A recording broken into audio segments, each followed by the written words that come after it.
Бейиш нуру. Алгачкы меценат жана бизнесмен Абдурахман бин Ауф. Сахабаларды айтып түшүндүрүү кыйын. Биздин түшүнүктөрүбүздөн кыйла эле нары кетип, биз мүмкүн эмес болбойт дегендерибизде кудум бизге карап күлгөн сыяктуу болтурган. Биз кыла албагандарды кылган, бере албаганыбызды берген улуу инсандар эле алар. Бүгүн да мына ошондой өмүрү өрнөктөргө толгон сахабалардын бирөөсүнүн жашоосуна конокко барабыз. Пайгамбар имамы, ишенгендердин 8-си, эң бай сахаба, көктө да жерде да саламаттуу болгон, бейиш менен сүйүнчүлөнгөн 10 сахабанын бирөөсү, мээримдүү болгон Рахмандын кулу Абдурахман бин Ауфты айтып беребиз. Өз аты Абдул Каба болгон. Пайгамбарыбыз саллаллаху алейхи вассаламдан болжолдуу 10 жашка кичүү. Анын апасы Пайгамбарыбыз саллаллаху алейхи вассаламдын куттуу төрөлүүсүнө күбө болгон бир канча бактылуу кишилердин бирөөсү эле. Өз көзү менен көргөн сыйкырдуу мужизаларды бизге айтып берип тарыхта калган. Пайгамбар төрөлүүсү менен кантип бүт жакты нур каптаганын, Расулуллахтын такбир айтып, сажда кылган абалда туулгандыгын, төрөлөрү менен үммөтүм деп айткандыгын айтып берген дал ушул энебиз эле. Абдурахман бин Ауф содагердин содагер уулу болгон. Соода максатында тез-тез Йеменге каттап, Аскелан атындагы бир аалымга конок болуп турар эле. Аскелан ар жолкусунда Фаран тоолорунда, башкача айтканда Меккеден бир кабар бар же жоктугун сурап турчу. Ал Тораттан акыркы пайгамбардын сыпаттарын жана Меккеден чыгаарын окугандыктан пайгамбар жолун ынтызарлык менен күтүп жүргөн.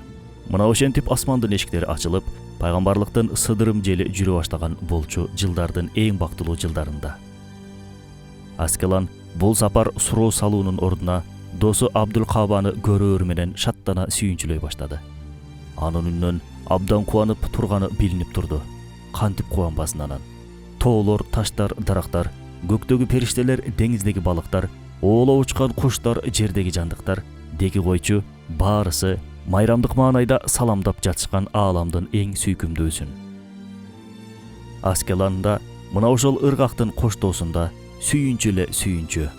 Дүйнөгө ахмат келди, ааламга рахмат келди, ак караны ажыратар, жашоого хикмат келди.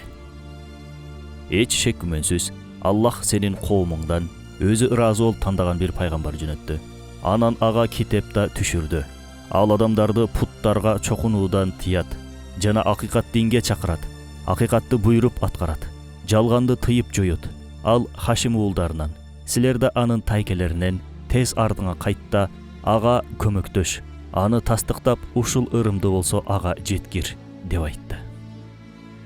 Аскелан айтаарын айтып бүткөн болчу. Келечектин Абдурахманы өткөндүн Абдул Кабасы ыкчамдуу бир көрүнүштө Меккеге кайтты. Соодадагы досу Абу Бакырдын эшигин какты. Менин жоктугумда өзүн пайгамбар атаган бирөө болду деп сурады. Азирет Абу Бакыр анын колунан кармап, пайгамбар даргөйүнө чыгарды. Баштапкы учурларда диний чакырыкты ар кимге эле таштай беришкен эмес. Жүк болбой турган, жүк ала турган эр азаматтарга гана ташталган. Ананчы өздөрү жаңы төрөлгөн баладай эми гана кас-кастап тура баштаса, ага анан кошумча болуп жүгүн салган адамдар кошулуп алса туура келмек эмес да. Мына ошол жеңилин жерден орун колдон ала турган табияттагы эр азаматтардын катарында Абдурахман бин Ауф да болчу. 2 күн мурун мусулман болгон Абу Бакырдын артынан ээрчи бактылуулук үйүнүн эшигине барышты. Абдул Каба тарыхтын эң улуу бактысына жетүүнүн арабасында турган. Бир аздан кийин кире турчу эшиктин артында эбегейсиз сулуулуктун ээси болгон, Аллахтын сүйкүмдүү деп атаган, сүйкүмдүүлөрдүн сүйкүмдүүсү бар эле. Өзүңүздө ошол эшиктин артында тургандыгыңызды, бир аздан ачыла турчу эшиктин артында сүйкүмдүүлөрдүн сүйкүмдүүсүн көрөөрүңүздү бир элестетип көрүңүз. Чыныгы бакыт кушу деп ушуну айтса болот. Ошол эшиктен кирген бактылуулардын арасында кирет болчу Абдурахман бин Ауф. Кана эле биз да ошол эшиктен кирип, гүл жүздүү затты көргөнүбүздө, жаныбызды, мал мүлкүбүздү, бар жогубузду ага арнаганыбызда деп миллиарддаган адамдын кыялданып бирок жете албаган улуу ниматына карай кадам шилтеп жатты Азирети Абдурахман бин Ауф. Жүрөгү толкуп, көңүлү булкуп, жаңы бир жашоонун эшигинде турган. Кудум эле эшиктин артында күн бар сыяктуу теребел өзгөчө жарык. Кудум эле азыр эшик бейиш бакчасына ачылчуудай айланында бир башкача жыпар жыттанат. Рахмат пайгамбары эшигинин алдында Абдурахманды көргөндүгүнөн улам жылмая карап: "О Абдул Кааба, аркаңда кандай жаңылыктар бар?" деп сурады. Сүрдөп туталанган Абдул Кааба: "Ал эмне дегендик, о Мухаммад?" деп сураганда: "Мага берүү үчүн аманат кылган ырыңды кана берчи", деди жүзүнөн жылмаюусу кетпей. "Кайдан? Качан? Кантип билди?" деген суроолордун таң калуусунда Абдурахман дароо ыйман келтирди. Жараткан Аллах Азирети Абдурахманды бир казынадай жамандыктардан оолак кылып сактаптыр дейсиз.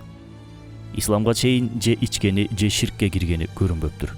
Бул улуу сахаба ааламдардын сыймыгынын жанына 29 жашында келген эле. Кирген эшигинен 8 мусулман катары чыкты. Абдул Кааба болуп кирип, Абдурахман болуп чыкты. Бирок мусулман болуу чынында азап тартуу жана жапа чегүү дегендик эле. Мусулман болуу дегендик жүрүп турган соодасынан кол жуу дегендик эле. Байлыгын жоготуу дегендик эле. Ачкачылык дегендик эле. Бирок маселенин экинчи тарабында түбөлүктүү бакытка алып барган эбегейсиз киреше бар болгондуктан Азирети Абдурахмандын көздөрү дүйнөлүк байлыкты көрбөйт болчу. Арине, ушундай да болду. Мушриктер азап менен кыйноонун ар түрүн көрсөтүшүп, эң сүйүктүүнүн жана анын артындагылардын башына оор күндөрдү салышты. Туруштук берер чыдамдары калбаган кезде мээримдүү пайгамбар бир бөлүк сахабаларды Хабашистанга хижрат үчүн жиберди. Көчкөндөрдүн арасында Абдурахман бин Ауф да болгон.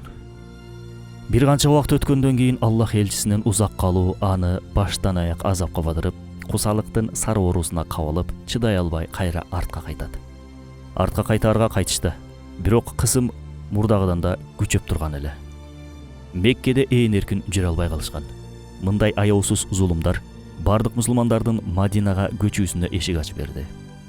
Мадина доорунда башка сахабалардын катарында Абдурахман бин Ауф да Куба мечитинин курулушунда болсун, пайгамбар мечитинин салынышында болсун, нурдуу пайгамбардын жанынан айрылган жок. Ар мүмкүнчүлүктө ошол гүл жыттанган жүрөктүн көрсөткөн багытынан ажырабады. Көздөрү талганча ага карачу. Мадинадагы жашоонун алгачкы күндөрүндө пайгамбарлар пайгамбары көчүп барган мухажирлер менен мадиналык ансарлардын ортосунда муахат деп аталган бир туугандык байланышын түзгөн эле. Абдурахман бин Ауфка болсо Мадиналык Саад бин Рабия туш келди. Саад разияллаху анху Азирети Абдурахман менен коюн колтук болуша үйүнө алып барды. Азирети Саадтын бир туугандык пейили ушундай кең эле дейсиз. Азырда уккан кулакты таң калтырат. "Эй бир тууганым", деп сөздү баштады Азирети Саад. "Мен Мадинанын эң байларынанмын. Ала кой, мал мүлкүмдүн жарымы сеники, үйүмдүн жарымы сеники. Кааласаң 2 аялым бар. Бирөөсүнөн ажырашайын, идда мөөнөтү бүткөндөн кийин аны да сага берейин", деп айтты. Бул сөздөр тамаша да эмес, какшык да эмес эле. Бир ойлонуп көрүңүз, адамдык тарыхта кайсы бир туугандык мамилелер ушундай бир даражага чейин барган болчу? Кайсы коомдогу адамдар ушундай бир туугандык сезимге кабылып, мал мүлкүнүн тең жарымын жаңы таанышкан бирөөнүн колуна карматып сала алат болчу? Бүгүн чыныгы бир туугандардагы мурас маселесинин эң майда жеринде да келише албай бири-бирине душман болуп жатышпайбы? Андыктан биз үчүн сахабалардын улуу мартабаларын түшүнүү оңой болбойт албетте. Эң өкүнүчтүүсү адамзат ошондон бери мындай улуу ахлакты кайра жарата элек. Саад бин Рабия Абдурахман бин Ауфка бар жогун берүүнү сунуштаганда, Азирети Абдурахман: "Жакшы, бер, алайын. Мен да ушул динди деп бардык мүлкүмдү таштап келбедимби? Рас болбодубу? Кудай деген куру калбайт деген ушу тура", дебеди. Анын берген жообу да баарыбызды таң калтыра турган бир абалга жетелечү. Ушундай бир нерсе айтты, ал дагы өзүнчө бир дастан. "Бир тууганым, Аллах мал мүлкүңдү да, үй жайыңды да, жубайларыңды да сага кут кылсын. Сен болгону мага бир жип бер да, анан базардын жолун көрсөтүп кой", деп айтты. Саад бин Рабия ага бир жип берди да, биргеликте Мадина базарына барышты. Абдурахман бин Ауф базарда бир канча күн бою курма отундарын ташуудан баштады ишин. Мындайча айтканда, бүгүнкү күндөгү арабекештик кызматын кылды. Өмүрүндө биринчи жолу кылып жаткан болчу бул жумушту. Бирок Аллах ага бардык иштин көзүн таап, жөндөп кетер бир жөндөм берген эле. Азирет Абдурахман адамдын өз маңдай тери менен тапканынан дагы жакшыраак нерсе жок экендигин уккан болчу пайгамбарыбыз саллаллаху алейхи вассаламдан. Ошондуктан Азирет Абдурахман бул жүктөрдү ташуу менен башкасына жүк болгон жок. Чогулткан бир канча дирхами менен Мадинанын сыртындагы кыштактардан сыр, сары май сыяктуу азык-түлүктөрдү алып, Мадинага алып келип сата баштады. Бир канча күндүн ичинде тапкан кирешеси менен өзүнө бир үй ижаралады. Рахмандын кулу Муахат бир тууганы Саад бин Рабияга ижарага үй алганын айткан кезде, Азирети Саад көз жаштарын кармай албай: "Неге мындай кылдың, бир тууганым? Же сага жакшы мамиле кыла албадымбы? Билбестен көңүлүңдү оорутуп койдумбу?" деди. Бул суроолор Сааттын оозунан сылыктык менен жана жумшактык менен толуп жалооруй чыкты. Ошондой эле үн менен сөзүн улады: "Аллахтын мени кыйратуусунан коркомун" деп айтты. Абдурахман бин Ауф болсо: "Мага пайгамбарым алган кол эмес, берген кол бол деп айткан эле" деди. Не деген улуу ахлак, не деген улуу адеп. Байкадыңыздарбы билбейм. Абдурахман бин Ауф топтогон бир бөлүк акчасына үйлөнүп, үйлөнгөндүктүн жишааны болгон жагымдуу жыттарды сүртүнүп, жарашыктуу кийимдерин кийинип, Аллах элчисинин жанына барды. Расулуллах анын ал-абалын көргөндө: "Эмне болду, Абдурахман, тынчылыкпы? Сенден келип жаткан бул жыпар жыттын себеби эмне?" деп сурады. Анан Абдурахман бин Ауф үйлөнгөндүгүн айтты. Бир аптанын ичинде тапкан каражатын айткан кезде, Аллах элчиси ыраазы болду. "Алла эшик ачса кантип ачаарын көрдүңүзбү? Ал үчүн себеп катары бир жипта жетиштүү болот. Эгер жолуңду жаба турчу болсо, сага миллиондор да жардам бере албайт." Башкага таянбай Аллахка гана таянып иш кылган Абдурахмандан ыраазы болгон Расулуллах: "Аллахым Абдурахмандын мал мүлкүнө тапканына береке бер" деп дуа кылды. Бул дуанын озурун өмүр бою көргөн Азирети Абдурахман бин Ауф: "Ал Аллахка ант болсун, ошол дуанын берекеси менен кайсы нерсеге кол урсам, кайсы ташты кармасам, астынан алтын таап жаттым" деп айтты. Ооба, анын кармаган ар бир нерсеси алтынга алмашып жатты кудум. Бир гана соодада да алдыга оозунуп чыккандардан эмес эле ал. Ибадат жана таквачылыкта, жихад жана күрөшүүдө да алдына ат салдырбаган азаматтардан эле. Сахабалардын өзгөчөлүгү ушул. Ар тараптан эң алдыда болушат бул жылдыздар. Бадыр согушу учурунда да Абдурахман бин Ауфты эң алдыңкы катарда жүргөндүгүн көрөбүз. Эч качан "Мен соодагермин, ансыз деле бир соодагер катары өз мал мүлкүмдү берүү менен динге кылар милдетимди өтөп жатам. Соодагер соодагерлигин, жоокер жоокерлигин кылсын" деп айтпады. Согуш учурунда эң башта алдыңкы катарларда чуркап жүрдү. Бадырда Расулуллахка Абдурахмандын бир дөөнүн жанында 9 мушрик менен урушуп жаткандыгы боюнча кабар келди. Пайгамбарыбыз саллаллаху алейхи вассалам дароо ал жакка кетели деп жетип барышты. Барышканда 9 мушрик да өлүү абалда жерде жаткандарына күбө болушту. "Булардын баарысын сен өлтүрдүңбү?" деп сурашты. Абдурахман бин Ауф: "Жок, экөөсүн мен өлтүрдүм. Калганын 100 нурду бирөө өлтүрдү" деп жооп берди. Расулуллах ал кишинин бир периште болгондугун айтты. Ухуд согушунда болсо Расулуллахты коргоо үчүн жанынан кече турганчалык согушкан бир топ адамдардын бири болгон. 21 жеринен жараланган болчу. Атылган бир ок менен буту чолок калган. Ухуд майданында бир бутун калтырган бир соодагер Азирети Абдурахман бин Ауф. Кийинки жылдарда Тагырага хижраттын 6-жылында Дауматыл Жандал жүрүшүнө жол башчы болуп дайындалганын укканда Расулуллахтын жанына шаша-буша жетип барды. Шашкандыгынан башындагы чалмасын кыйшак байлаган болчу. Аллах элчиси андан бул абалынын сырын сураганда, Азирети Абдурахман бин Ауф: "Эй Расулуллах, сен мага милдет бергениңден улам нары бери иштеримди бүтүрүп, шаша-буша келдим. Селдемди байлай турганчалыкта алаксып отурбадым" дегенде, Пайгамбарыбыз саллаллаху алейхи вассалам: Гел, кана отур жаныма" деп алдына отургуза өз колу менен чалмасын байлап берди. Шылтоо менен селдесин кандай байланаарын да айтып берди. Жана ушундай бир сөздү айтты: "Аллах таза. Таза болгондорду сүйөт. Аллах чырайлуу, өзүн чырайлуу алып жүргөндөрдү сүйөт." Пайгамбарыбыз саллаллаху алейхи вассаламдын уулу Абдуллахка сахабалар кабыр казып жаткан кезде байкабастан кыйшык казып коюшат. Аллах элчиси аны түзөттүрүп көмдүрөт. Сахабалар: "О Расулуллах, мунун маркумга зыяны барбы?" деп сурашты. Бул суроого Пайгамбарыбыз саллаллаху алейхи вассалам: "Жок, караган назарларга зыяны бар" деп жооп берди. Мына биздин пайгамбарыбыз өз уулун жоготкон оор күндөрдө да сахабаларын жихадка узатып жатканда да тазалыкка жана иреттүүлүккө тыкыр мамиле жасаган бир пайгамбар. Бир чалманын ийри чалынганынан да ыңгайсыз болуп, тыкандыкка жана пакиза болууга көңүл бурган бир пайгамбар.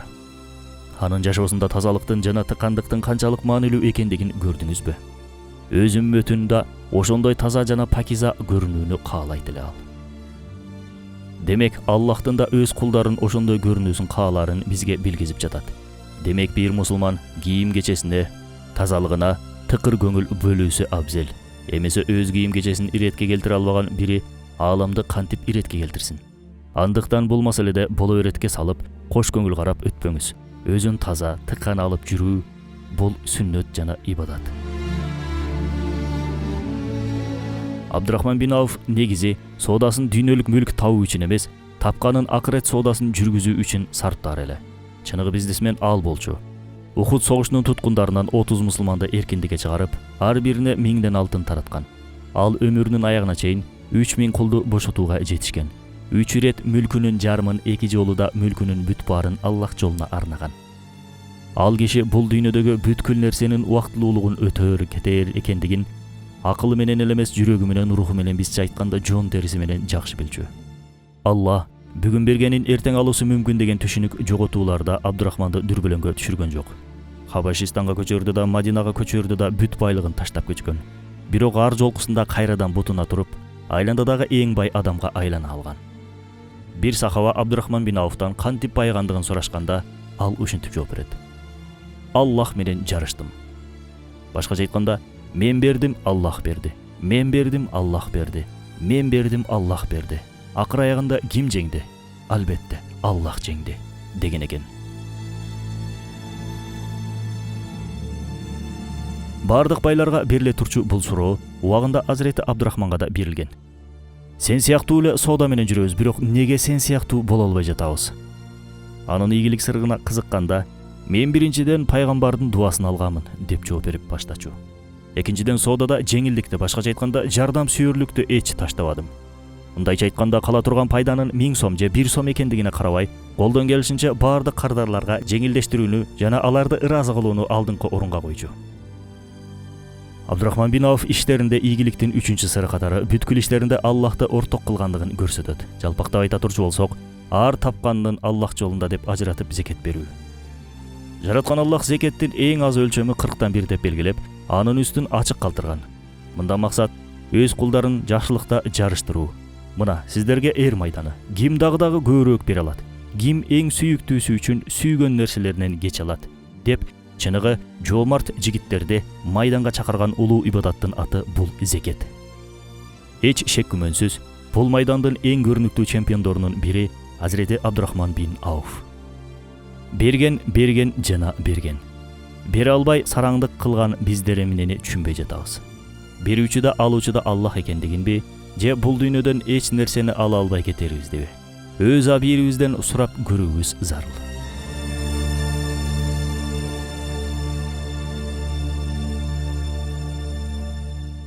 Табук жүрүшүндө даярдыктар жүрүп жаткан. Кыйынчылык аты берилген Табук армиясы үчүн пайгамбарыбыз саллаллаху алейхи вассалам элди жардамга чакырды. 3000 аскердин курал-жарак менен жабдылуусу жана узак мөөнөттүк согуш талаасына даярдыктар керек эле. Кем-кетиктери да болуп көрбөгөндөй көп болчу. Ошондой кыйын учурларда Аллах элчисинин жүзүн жылмайткандардын бири Азирети Осмон болсо, бири да Абдурахман бин Ауф болгон. Башта Аллах элчисинин жанына келип: "Я Расулаллах, чөнтөгүмдө 4000 дирхам акчам бар. Мунун баарысын берейинби же жарымын үй бүлөмө сактап турайынбы?" деди. Аллахтын элчиси саллаллаху алейхи вассалам ага жарымын үй бүлөсүнө сарптагандыгы дагы да жакшыраак болорун айтты да, Аллах бергениңди да үй бүлөңө калтырганыңды да куттуу кылсын деп дуа кылды. Кийинки күнү ордонун муктаждыктары толук жабылып бүтпөгөндүктөн Расулуллах дагы элди ашырга чакырды. Бул чакырыкта Абдурахман бин Ауф 500 ат жана жүктөлгөн 1,5 төө берди. Кемчиликтер толукталып бүтпөгөндүгүнөн улам кайра чакырык таштады. Азирети Абдурахман бин Ауф бул жолкусунда толук 4000 динар алтын берди. 1 динар 4,5 грамм алтынга барабар болсо, нары жагында сиз эсептеп көрүңүз бир тууганым. Абдурахман бин Ауф бүт байлыгын ушундай бир көрүнүштө түгөткөн эле. Азирети Усман анын колунан кармап: "О Аллахтын элчиси, Абдурахман ушундай көп бергендиктен үй бүлөсүнө эч нерсе калтырган жок" деп айтты. Расулуллах Абдурахманга карап: "Үйүңө эмне калтырдың, эй Абдурахман?" деп сурады.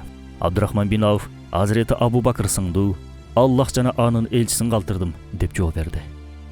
Аллах элчиси жылмай карап: "Алдым, кабыл кылдым" деди. Бул Абдурахман бин Ауфтун ыйманынын бекемдигине карата пайгамбарыбыз саллаллаху алейхи вассаламдын тастыгы болчу. Себеп дегенде Аллах элчиси мал мүлкүнүн баарысын бергендердин зекет садагасын көөлө жолу кабыл кылган эмес.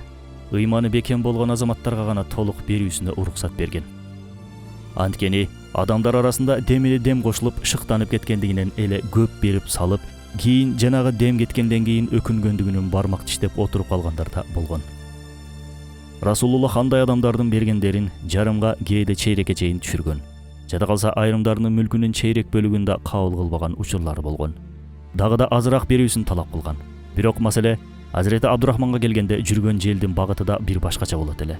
Ал сыяктуу көңүлүнө жакын көргөн көптөгөн сахабаларына кээ бир лакаптар менен кайрылса да, ага өз атынан чакырууну эп көрчү. Абдурахман Рахмандын кулу дегендик эле. Мындан да жакшы лакап бар беле анан. Табуктан кайтканда Расулуллах менен Мухира бин Шуба даарат алуу үчүн суу издеп кетишкен болчу. Сахабалар канча күтсө да пайгамбарыбыз саллаллаху алейхи вассалам келбей кечигип жатышкан. Сахабалар намаз убактысы чыгып кетет дешип кыжылат боло башташты. Расулуллахтын барган жеринде намазын окуп келсе керек деген ойдо намаздарын башташты. Азирети Абдурахманды да миңдеген кишилик жамаатка имам катары шайлашты. Абдурахман бин Ауф намазды баштаганда Аллах элчиси жетишип келди да ага уюп жамаатка кошулду. Пайгамбарга имамдык кылуу деген не болгон улуу шарапат, не деген чоң бакыт. Бирок Азирети Абдурахмандын өзү бул абалдан абдан уялды. Пайгамбарыбыз саллаллаху алейхи вассалам туура кылгандыгын жана кандай жакшы намаз окугандыгын айтып алкады. Анан ушул сөздөрүн кошумчалады. Бир пайгамбар салих бир адамдын аркасында намаз окумайынча руху алынбайт деп айтты. Бул хадисте Абдурахман бин Ауфтун салихтигинин да бир далили өкүмүндө болчу. Салих эле, аалым эле, кол башчы эле, соодагер эле. Эң башкысы туура жолдун ээси эле. Азирети Абу Бакырдын учурунда башкы кеңешчилердин бирөөсү эле. Халифа Умар Азирети Абдурахман болгон жерлерде унчукпай турууну туура көрчү. Башта Абдурахман разияллаху анхунун бир сөз айтышын күтүп, андан кийин гана сөз сүйлөчү. Бул да болсо Абдурахман бин Ауфтун халифа Умардын дүйнөсүндөгү ордунун көрсөткүчү эле. Азирети Умар өлөр алдында аркасында бир халифа шайлоо үчүн 6 кишинин милдеттендирди. Ошол 6 адамдын ичинен Абдурахман бин Ауфту жетекчи кылып дайындады. Абдурахман разияллаху анху арабыздан үчөөбүз берки 3 кишини шайлоо үчүн талапкерликтен баш тарталы деди. Азирети Абдурахмандын бул сунушу дароо жактырылып, Азирети Зубайр Азирети Алиге, Азирети Талха Азирети Усманга, Саад бин Абу Ваккас Азирети Абдурахманга добуш берди. Кийин Абдурахман бин Ауф: "Мен халифалыкты каалабаймын. Фитна чыкпоосу үчүн мен чечим кабыл алуучу болуп, экөөңөр менен да кезигип, андан кийин чечимимди билдирейин, макулсуңарбы?" деди. Экөөсүнүн да макулдугун алып, экөөсү менен тең жолугуп, Азирети Усманды халифа кылып дайындады. Усман разияллаху анхуга алгачкылардан болуп бият калгандардын арасында Азирети Али бар эле. Мына, улуу инсандардын шайлоосу ушундай эле өтөт. Талаш тартышсыз, уруш талашсыз. Бүгүн бизде бир депутаттык мандат үчүн кайра шайлоо кылышып, бир чечимге келе албай убара болуп жатышпайбы? Сахабалар болсо килтеген чоң мамлекетке халифа болуп шайланууда да жулкунуп ат салышкан эмес. Анткени азыркы адамдар үчүн мамлекеттик кресло бизнесине жол ачууга, жакшы акча табууга бир мүмкүнчүлүк болсо, сахабалар үчүн андай кызматтар чоң жоопкерчилик, оор жүк эле. Мына ортодогу айырма болгону ушул.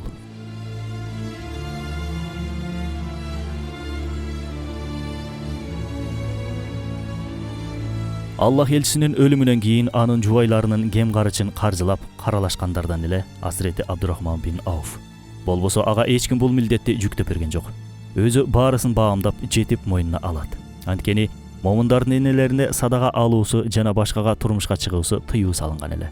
Мындан улам Азирети Абдурахман пайгамбар жубайларынын ар бирине айлык бөлдүрдү. Жылдар мурун Аллах элчиси саллаллаху алейхи вассалам аялдарына сарсана болбогула, менден кийин силерге өзү сөзү түз болгон бирөө ээ чыгат деп айткан болчу. Абдурахман бин Ауфтун бул сөздөн эч кандай кабары жок болгон. Бул хадистен кийин кабар алат. Бир күнү Мадинага жүздөгөн төөлүк чоң кербен келди. Момундардын энеси Айша бул кимдик экендигин сураганда, Азирети Абдурахмандын кербени экендигин айтышты. Адамдар анын бай дөөлөтүнүн алдында таң калышкандыгын жашыра алышпады. Азирети Айша болсо: "Мен Расулуллахтан Абдурахмандын бейишке жөрмөлөп кирерин уктум" деп айтты. Бул болсо Абдурахмандын кулагына жетип барат. Шашкан бойдон Айша энебиздин жанына келип: "Эне, Мен сенин ушинтип айтканыңды уктум, туурабы? Расулуллах чында эле ошондой деди беле? Деп сурады. Айша энебиз ооба, туура угупсуң дегенде, Азирети Абдурахман жөрмөлөп болсо да бейишке кирээрине кубанып, бул сүйүнчүнүн урматына ошол 700 төөнү жүгү менен бирге Аллах жолунда садака чапты. Бүт байлыгын садака катары берди. Ким кыла алат муну? Биз Аллах жолунда бир сомубузду да бирээрде колубуз титиреп жатса, анан кантип сахабалардын ордунда болсом кана деп айта алабыз. Аллах жолунда дегенде эч нерсеге карабаган адамдар менен бирге бир бейишти кайсы жүзүбүз менен талап кылып сурайбыз. Жараткан эген биздин бул абалыбызды кечирсин. Анын бейишке жөрмөлөп кирүүсү болсо, мал дүйнөсүнүн көптүгүнөн улам эмес. Азирети Айша энебиздин айтымында анын бейишке кирүү сүйүнчүнөн. Кубанычтан улам секире чуркап, жыгылып кадам таштай албай жөрмөлөп кирет деп тафсирлеп берет Айша энебиз. Себеп дегенде мал мүлктүн көптүгү ката эмес, мал мүлкүң менен жихад кылбоо ката. Азирети Абдурахман бир күнү момундардын энесине ушинтип айтты. Мал мүлктүн көптүгү адамды кыйроого алып барат. Ушундан улам кыжалат болом деди. Расулуллахтын жубайы Умму Салама разияллаху анху бирок Аллах жолунда сарпталган мүлк андай эмес дегенде көңүлү жай тапты. Анткени ал ансыз деле тапкандын баарын Аллах жолунда сарптап жүргөн. Күндөрдүн биринде орозо кармаган болчу. Ифтарлыкка деп дүйүм тамакка оролгон көркөмдүү бир дасторкон даярдалды. Дасторконго карап алып, эндиге ыйлай баштады Азирети Абдурахман. Жубайы эмнеге ыйлап жатасың? Бир нерсени туура эмес кылдымбы? Деп сурады таңгала. Жок, Мусаб бин Умайрды эстеп кеттим. Ал бизден кийин келди бул жолго. Аллах жолунда ар кандай курманчылыкты жасады, ар кандай азапты тартты. Колунда эч нерсеси жоктугуна карабай бүт баарын берди. Бүт нерсесин берип эч нерсеси калбаганда, азыр түбөлүктүү ааламда бүт нерсени эми чындап тапты. Ал мусулман болгон кезинде кийиминде асыл таштар, алмаздар болчу. Бирок арадан жылдар өтүп, Ухудда шейит болгондо болсо, аны көмөөргө бир кепини да жок эле. Кепин таба албадык. Башын жапсак бут жагы ачылат, бутун жапсак баш жагы ачылат. Ал дүйнөлү колу менен нары түрттү. Ислам үчүн колунан келген бардык күйүмдүүлүктү жасады. Жасагандарынын биринин да оозурун көрбөстөн, жалаң гана жапасын тарта көчүп кетти. Биз болсо оозурун көрүп жатабыз. Бардык амалдарыбыздын акысын бул дүйнөдө эле жеп бүтүрүүдөн коркомун деп айтты. Карасаңыз, амалына ишенүү деген жаман оору. Бул улуу затта такыр андай жок. Учурда жумага барып коюу менен сооронуп жүргөндөр бар. Бирөөнүн калтасына 5 сом салып коюп өзүн алдап жүргөндөр бар. Бизге бүгүн сенин дүйнөдөгү акыркы күнүң десе башыбыз саждадан көтөрүлбөй, колубуздагынын баарын болбосо да көбүн кайрымдуулукка бере салып, жашообуз түп тамырынан өзгөрсө керек эле. А бул улуу инсандарда болсо табийиндердин айтымына караганда эч нерсе өзгөртмөк эмес. Анткени алар ар бир күнүн өмүрүнүн акыркы күнү катары жашачу. Пайгамбарыбыз саллаллаху алейхи вассалам айткандай, эч өлбөчүдөй дүйнөгө аракет кылып, кудум эртең өлчүдөй ибадаттарды орундатчу. Бул сөзүбүзгө Азирети Абдурахман бин Ауфту далил катары көрсөтө алабыз. Ал зат бейиш менен сүйүнчүлөнгөн бир адам сыяктуу эмес, кудум ар дайым артынан тозок кууган жана ар дайым андан качкан адам сыяктуу жашаган. А биз болсо Аллах жолунда аракеттенбестен бейиш менен сүйүнчүлөнгөн адамдай жашайбыз. Кудум бейиш менен сүйүнчүлөнгөн алар эмес, бизбиз. Бул маселеде алардыкыбы туура же биздикиби? Мунун жообун ар бирибиз абийирибизге таштайлы.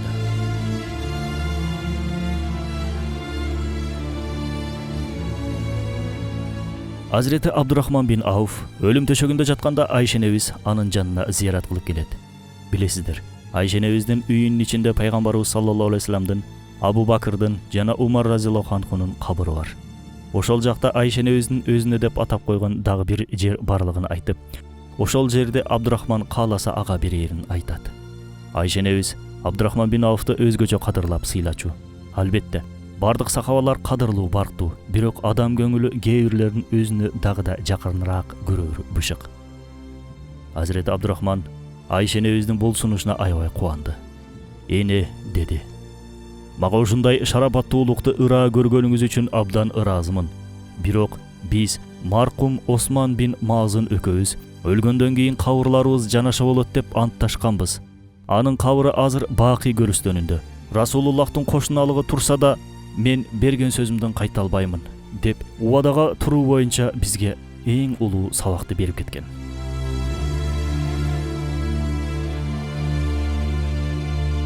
Hazreti Umar халифа болуп турган учурда жакындары согуш олжолорунан бизге да берсең деп келишет.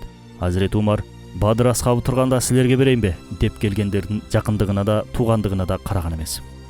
Пайгамбарыбыз саллаллаху алейхи вассалам Бадыр согушунун катышуучуларына өзгөчө маани бергендей, башка сахабалар да маани берчү. Hazreti Abdurrahman bin Auf байлыгынын мурас катары Бадыр асхабына 400 динарды калтырды. Мурастан өз үлүшүн алуу үчүн Зубайр бин Аввам да келген болчу. Бул жагдагы кээ бирлери ошончо байлыгы бар анан дагы уялбай мурас талашып жүргөнүн буга эмне жетишпейт? Берсе эле ала береби деп күбүрөшө сөз кыла башташат. Hazreti Зубайр ошондо аларга карап, мал мүлкүндө арам болбогон Абдурахмандын оокатын жебесем, анан кимдикин жейин деп жооп берет. Мына Абдурахмандын сахабалар ааламында ушундай бийик орду болчу. Абдурахман бин Ауф адамзат тарыхындагы эң ийгиликтүү соодагерлердин сап башында эле. Мал мүлкүн түбөлүктүү жашоого инвестициялап, эбегейсиз пайдаларды тапкан болчу. Дагы эле таап жатат. Себеби анын калтырган байлыгынан түзүлгөн Абдурахман бин Ауф атындагы фонд азыркы күнгө чейин иш аракеттерин жүргүзүп келүүдө. Не дейбиз? Устат Бедиузаманда айткан сыяктуу, кабырдын аркасы үчүн аракеттенгиле. Анткени чыныгы бакыт ошол жакта. Менин анчалык байлыгым жок, анда кантип акырет соодасын кылам десеңиз, анда Сөздөр китебинин 6-сөзүн окууңузду сунуштайбыз. Бул тема бизге Тооба сүрөсүнүн 111-аятын тафсирлеп берет. Аллах момундардан мал мүлкүн жана жанын бейиш баасына сатып алган. Анткени алар Аллах жолунда согушуп өлтүрүшөт жана өлүшөт. Буга байланыштуу чыныгы убада Тооратта, Инжилде жана Куранда бар. Өз убадасын Аллахтан артык орундата ала турган ким бар? Ошондуктан ушул соодалашууга кубангыла. Анткени бул зор ийгилик. Бул дүйнө соода жайы. Соода түшүнүгүн бир эле материалдык байлык менен чектебеш керек. Аллах тарабынан колубузга эмне берилсе, ошол нерсени кайра эле Аллах жолунда сатуу. Берилген убакытты Аллах ыраазы боло тургандай колдонуп, анын ыраазы болбогон нерселеринен оолак кармоо. Көздү Аллах ыраазычылыгына пайдаланып, арамга кароодон тыйылуу. Кулакка жакшы нерселерди укузуп, ушак кыйбаттан алыстатуу жана башка ушул сыяктуу. Келиңиздер, о менин бир тууганым. Имам Азамдын ушул сөзүн унутпайлы. Жакшылыкта ысырап болбогондой эле ысырапта да жакшылык жок. Кайрымдуулуктан эч ким кедейлешкен эмес. 1000 сомубуз болсо да ошонун 10%, 20%, 30% Аллах ыраазычылык үчүн кайрымдуулукка жумшайлы. Көрөсүз, Аллах сез күтпөгөн жактан ырыскы берип коет. Байлыктын маанилүү сырларынын бирөөсү бул кайрымдуулук. Аллах баарыбызга берилген ниматтарды туура пайдаланып, Аллах ыраазычылыгын тапкандардан кылсын. Бизди да Hazreti Abdurrahman bin Auf разияллаху анхудай улуу соодагерлерден, чыныгы рахман кулдардан кылсын. Амин.